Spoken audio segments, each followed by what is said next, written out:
Doctor Lambodar Mahato अपना वक्तव्य प्रस्तुत करें।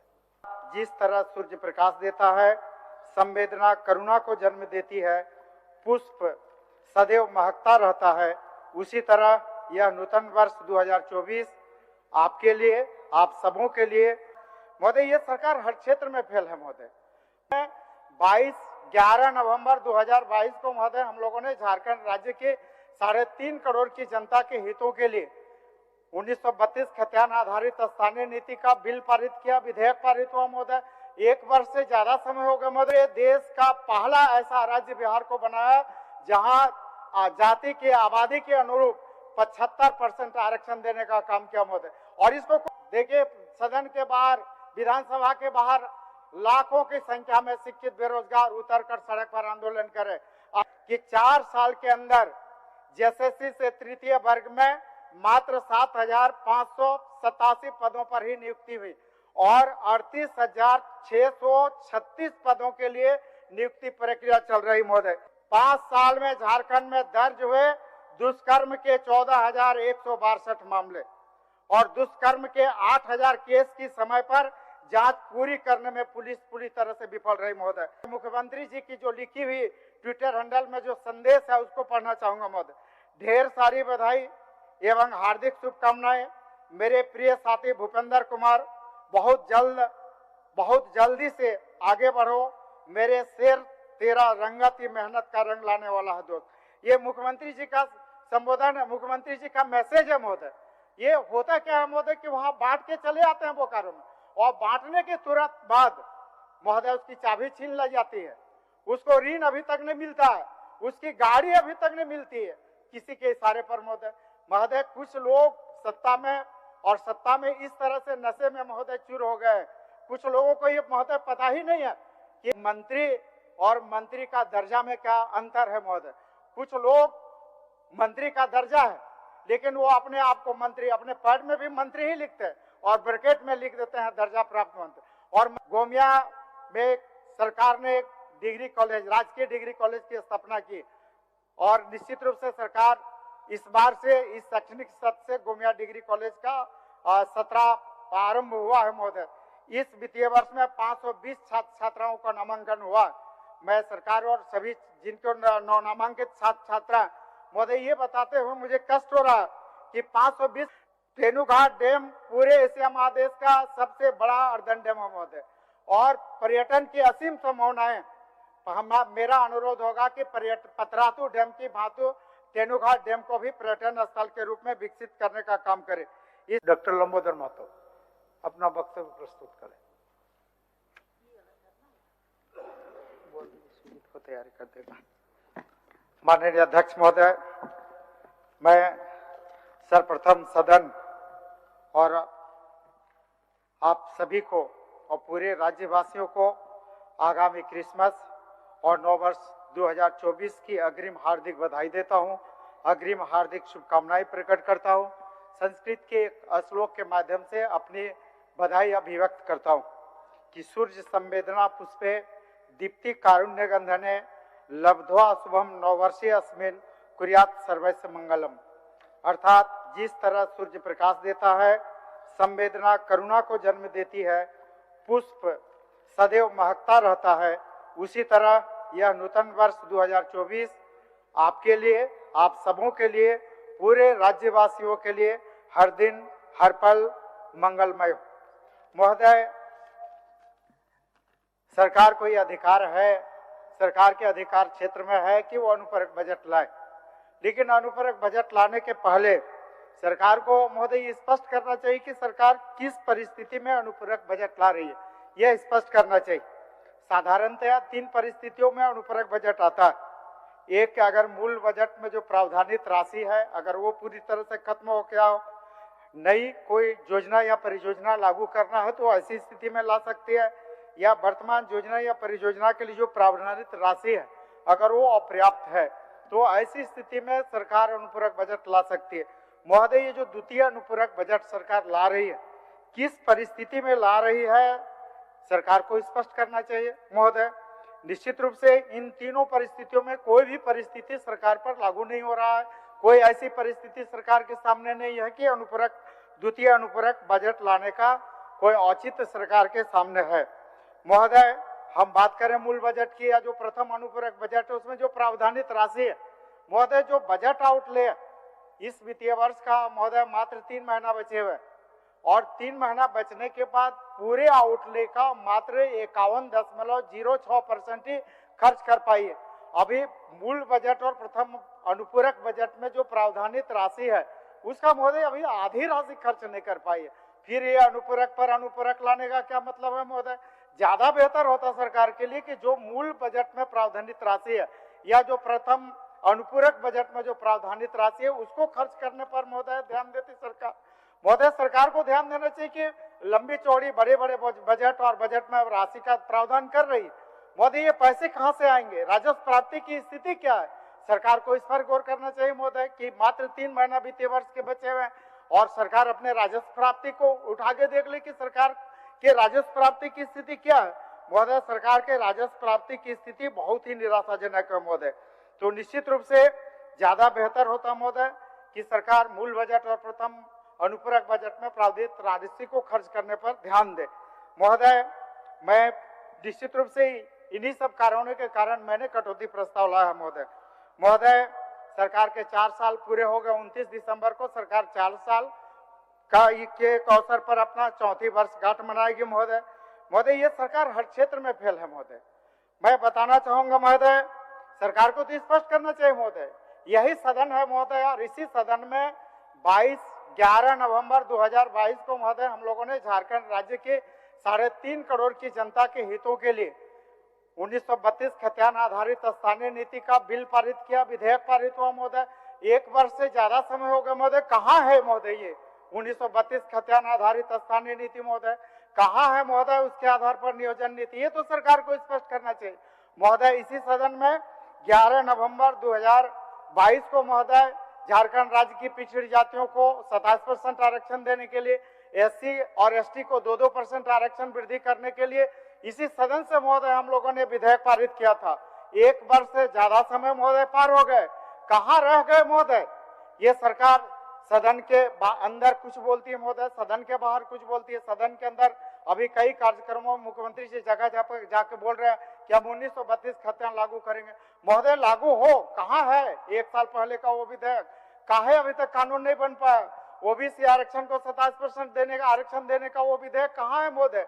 अभी तक लागू नहीं हो पाया महोदय। इन दोनों मामले में सरकार स्पष्ट करे और सरकार इन दोनों 1932 खतियान आधारित स्थानीय नीति और नियोजन नीति को लागू करे महोदय। ओबीसी को 27% आरक्षण देने का जो विधेयक उसको कानून पारित करके राज्य में लागू करे महोदय। महोदय, अभी हम लोगों ने सदन में कई सदस्यों ने ये बात लाई है कि महोदय अभी बिहार सरकार ने बहुत अच्छा काम किया महोदय और झारखंड भी उसी बिहार सरकार से ही अलग हुआ है महोदय।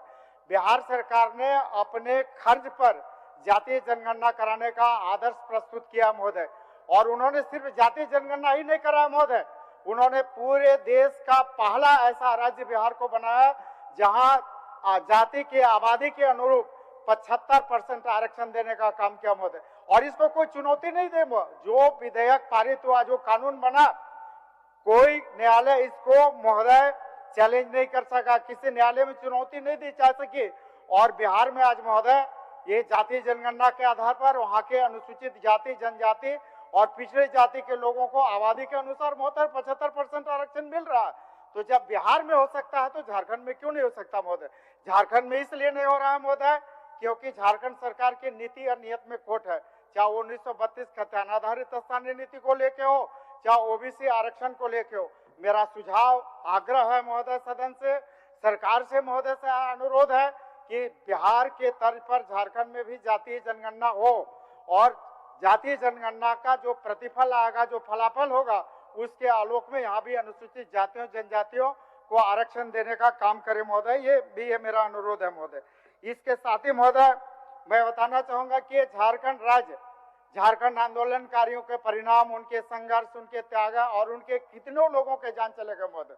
आज महोदय ये समय है कि झारखंड सरकार आज तक झारखंड आंदोलनकारियों को पहचान नहीं दे पाई है महोदय, आज तक उनके मान सम्मान की रक्षा नहीं हो पाई महोदय। अभी सरकार ने एक निर्णय लिया कैबिनेट में कि हम यहाँ के झारखंड आंदोलनकारियों के आश्रितों को 5% क्षैतिज आरक्षण देंगे महोदय। 2 दिन पहले ही महोदय उत्तराखंड सरकार ने भी निर्णय लिया और उन्होंने निर्णय लिया है कि हम 10% क्षैतिज आरक्षण देने का काम करेंगे। जब उत्तराखंड 10% वहाँ के आंदोलनकारियों के आश्रितों को सरकारी नौकरी में 10% आरक्षण दे सकता है, तो फिर झारखंड में क्यों नहीं दे सकता महोदय। झारखंड आंदोलनकारियों ने बहुत कुछ त्याग किया इस राज्य का और उन्हीं का प्रतिफल है क्या झारखंड महोदय अलग हुआ। निश्चित रूप से आज झारखंड आंदोलनकारियों का लगभग महोदय 58,000 आवेदन ये झारखंड आंदोलनकारी चिन्हितीकरण आयोग के पास महोदय लंबित है। ये स्वीकृति की प्रत्याशा महोदय वर्षों से महोदय। तो निश्चित रूप से आज जो झारखंड आंदोलनकारी है जिनके आंदोलन के परिणाम स्वरूप ये राज्य अलग हुआ है, उनका पहचान स्थापित हो, उनको मान सम्मान मिले, उनको भी क्षैतिज आरक्षण 10% मिले। और इसके साथ ही महोदय अभी सरकार ने जो निर्णय लिया है झारखंड आंदोलनकारियों के संदर्भ में कि हम 5% क्षैतिज आरक्षण देंगे और केवल एक ही बार देंगे महोदय। जब यहाँ के अनुसूचित जातियों को, अनुसूचित जनजातियों को, यहाँ के पिछड़ी जातियों को, पूरे देश भर के अनुसूचित जाति, जनजाति और पिछड़ी जातियों को महोदय कहीं भी एक बार आरक्षण देने का प्रावधान नहीं, हमेशा वो आरक्षण लागू होता। तो ये सिर्फ झारखंड आंदोलनकारियों के साथ ही क्यों ये पक्षपात होगी महोदय। तो मेरा सरकार से भी अनुरोध होगा सदन के माध्यम से कि झारखंड आंदोलनकारी के आश्रितों को उत्तराखंड के तर्ज पर 10% आरक्षण मिले और सिंगल टाइम नहीं बल्कि लाइफ टाइम उनको आरक्षण मिले महोदय। ये मैं आपके माध्यम से सरकार को आगाह करना चाहूंगा महोदय। महोदय एक बात की ओर आकृष्ट करना चाहूंगा, यही सदन है महोदय, इसी सदन में माननीय मुख्यमंत्री जी खड़ा होकर बोले थे महोदय कि हम झारखंड में भी जो पुनर्वास, मुआवजा, नियोजन और विस्थापन से संबंधित जो मामले हैं, इन सारे मामलों को देखने के लिए एक सशक्त विस्थापन आयोग का गठन करेंगे महोदय। महोदय 4 साल ही सरकार के बने होगा महोदय, कब विस्थापन आयोग का महोदय, कब गठन होगा विस्थापन आयोग का महोदय, और कब यहाँ का मुआवजा, विस्थापन, पुनर्वास से संबंधित मामलों का निराकरण होगा महोदय। मैं फिर एक बार सरकार को ध्यानाकृष्ट कराना चाहूँ, जो आपने सदन में घोषणा किया, जो आपने सदन में कहा है कि हम विस्थापन आयोग का गठन करेंगे महोदय, आप विस्थापन आयोग का गठन करें, सरकार विस्थापन आयोग का गठन करे महोदय। कितना आश्चर्य, घोर आश्चर्य महोदय। पूरा झारखंड में सीसीएल, बीसीसीएल, बीटीपीएस, सीटीपीएस, कितने ऐसे झारखंड सरकार और राज्य सरकार और केंद्र सरकार के उपक्रम है महोदय। कोल बियरिंग एक्ट की ही अगर हम लोग बात करते हैं तो कोल बियरिंग एक्ट के बने हुए महोदय 70 साल हो गए महोदय, और इन 70 सालों में आज तक ट्रिब्यूनल का गठन नहीं हुआ महोदय। आप समझ सकते हैं कि 70 साल कानून के बने हो गए, आज ट्रिब्यूनल नहीं बना, और जिसके कारण झारखंड राज्य के लाखों लोग जिनका जमीन इन उपक्रमों में गया है, आज नियोजन के लिए, मुआवजा के लिए, पुनर्वास के लिए दर दर की ठोकरें खा रहे हैं महोदय। निश्चित रूप से मुख्यमंत्री जी द्वारा घोषणा किया गया विस्थापन आयोग अगर बनता है झारखंड में तो इन सारे समस्याओं का निराकरण हो सकता है महोदय। आज हम लोग बात करते हैं तो महोदय देखिए, सदन के बाहर, विधानसभा के बाहर लाखों की संख्या में शिक्षित बेरोजगार उतरकर सड़क पर आंदोलन करे। आंदोलन करने का कारण क्या महोदय? आज सरकार के पास न तो स्थानीय नीति है न नियोजन नीति है महोदय। आप जेपीएससी का देख ले, 11 हुई जेपीएससी का अभी तक वैकेंसी नहीं आ रहा महोदय। कब वैकेंसी है? ये राज्य के बनने हुए 13 साल हो गए, अभी तक मात्र 10 जेपीएससी का ही परीक्षा हो पाया महोदय। अब 11 हुआ जेपीएससी का अभी तक वैकेंसी नहीं आ पा रहा है। तो निश्चित रूप से इसी यही हाल जेपीएससी का महोदय। ये प्रभात खबर का कटिंग हम लोग देख ले महोदय, ये प्रभात खबर का कल ही का महोदय, ये प्रभात खबर का कटिंग है महोदय, ये प्रभात खबर का कटिंग है। मैं ज्यादा नहीं, जो हेडलाइन है उसको पढ़ के सुनाना चाहता हूँ महोदय। जो हेडिंग है, जो हेडलाइंस है कि 4 साल के अंदर जेएसएससी से तृतीय वर्ग में मात्र 7,587 पदों पर ही नियुक्ति हुई और 38,636 पदों के लिए नियुक्ति प्रक्रिया चल रही महोदय। ये जेपीएससी 11वीं का अभी तक वैकेंसी नहीं आया महोदय। तो ये नियुक्ति प्रक्रिया महोदय कब तक चलती रहेगी? ये महोदय इस सरकार का 4 साल पूरा हो गया, मात्र कुछ एक साल बचे हुए महोदय। निश्चित रूप से पूरे राज्य में लगभग 3,58,000 वैकेंसीज है महोदय। इन सारे वैकेंसी, चाहे वो जिला स्तर के तृतीय वर्ग की हो, चतुर्थ वर्ग की हो, जेएसएससी की हो, जेपीएससी की हो, निश्चित रूप से इन 3.5 लाख जो वैकेंसियां हैं इन पर कैलेंडर निर्धारित हो, उस कैलेंडर के आधार पर परीक्षा हो, रिजल्ट हो और वैकेंसी निकले और उसके आधार पर बहाली हो, ताकि कम से कम 3.5 लाख जो शिक्षित बेरोजगार टकटकी लगाए नजर यहाँ पर गड़ाए हुए हैं महोदय, ऐसे लोगों को नौकरी मिल सके महोदय। निश्चित रूप से महोदय आज हम बात करें, कई ऐसे विषय हैं। अब बात करें महोदय लॉ एंड ऑर्डर की, ये महोदय कल का ये प्रभात खबर का कटिंग है महोदय। ये इसका जिस्ट जो है महोदय, ये खाली मैं हेडलाइन सुनाना चाहता हूँ, सिर्फ हेडलाइन सुनाना चाहता हूँ महोदय। हेडलाइंस क्या कह रहा है? लचर पुलिसिंग 5 साल में झारखंड में दर्ज हुए दुष्कर्म के 14,162 मामले और दुष्कर्म के 8,000 केस की समय पर जांच पूरी करने में पुलिस पूरी तरह से विफल रही महोदय। ये महोदय जो पुलिसिंग है, इतनी लंबी चौड़ी जो हमारी फौज है महोदय, क्या कर रही है महोदय? अगर आप देखें पूरे राज्य का आप एक डाटा ले लें महोदय, तो ये पुलिस सिर्फ लोहा चोरी में, कोयला चोरी में और बालू चोरी में लगी हुई महोदय। लॉ एंड ऑर्डर में बिल्कुल ही ध्यान नहीं महोदय। हम लोग कहते हैं कि यत्र नारीस्ते पूज्यन्ते तत्र रमन्ते देवता, महोदय कहाँ गया वो? आज महोदय 14,162 हमारी माँ बहनों के साथ दुष्कर्म की घटनाएं हुई महोदय। 8,000 से ज्यादा केस अभी पेंडिंग है, जांच नहीं हो रहा है महोदय। कब नया मिलेगा इन हमारी माताओं बहनों को महोदय? निश्चित रूप से ये गंभीर विषय है महोदय। इन सारे विषयों को लेने की महोदय सरकार की एक बहुत अच्छी योजना भी चल रही है। आपकी योजना, आपकी सरकार, आपके द्वार पूरे राज्य में चल रहा है महोदय। और निश्चित रूप से इसमें कई तथ्य ऐसे हैं महोदय, जैसे एक उदाहरण के लिए महोदय, ये माननीय मुख्यमंत्री जी का फोटो है और मुख्यमंत्री जी अपने ट्विटर हैंडल से पोस्ट किए हुए महोदय। मैं इसको पढ़ के सुनाना चाहता हूँ। ये मुख्यमंत्री रोजगार सृजन योजना के तहत लाभुक को ये बोलेरो कार बांटते हैं महोदय, बोलेरो देते हैं, उसका चाबी देते हुए फोटो है और बहुत सुंदर मुख्यमंत्री जी ने लिखा है महोदय। मैं मुख्यमंत्री जी की जो लिखी हुई ट्विटर हैंडल में जो संदेश है उसको पढ़ना चाहूंगा महोदय। ढेर सारी बधाई एवं हार्दिक शुभकामनाएं मेरे प्रिय साथी भूपेंद्र कुमार। बहुत जल्दी से आगे बढ़ो मेरे शेर, तेरा रंगत ही मेहनत का रंग लाने वाला है दोस्त। ये मुख्यमंत्री जी का संबोधन है, मुख्यमंत्री जी का मैसेज है महोदय। ये होता क्या है महोदय कि वहां बांट के चले आते हैं बोकारो में और बांटने के तुरंत बाद महोदय उसकी चाबी छीन ली जाती है, उसको ऋण अभी तक नहीं मिलता है, उसकी गाड़ी अभी तक नहीं मिलती है किसी के इशारे पर महोदय। कुछ लोग सत्ता में इस तरह से नशे में महोदय चूर हो गए। कुछ लोगों को ये महोदय पता ही नहीं है कि मंत्री और मंत्री का दर्जा में क्या अंतर है महोदय। कुछ लोग मंत्री का दर्जा है लेकिन वो अपने आप को मंत्री, अपने पद में भी मंत्री ही लिखते हैं और ब्रैकेट में लिख देते हैं दर्जा प्राप्त मंत्री, और मंत्री से ज्यादा अपने अधिकार का आप मुख्यमंत्री जी बांटते हैं और एक दर्जा प्राप्त व्यक्ति इसको चाबी छीनवा लेता है महोदय।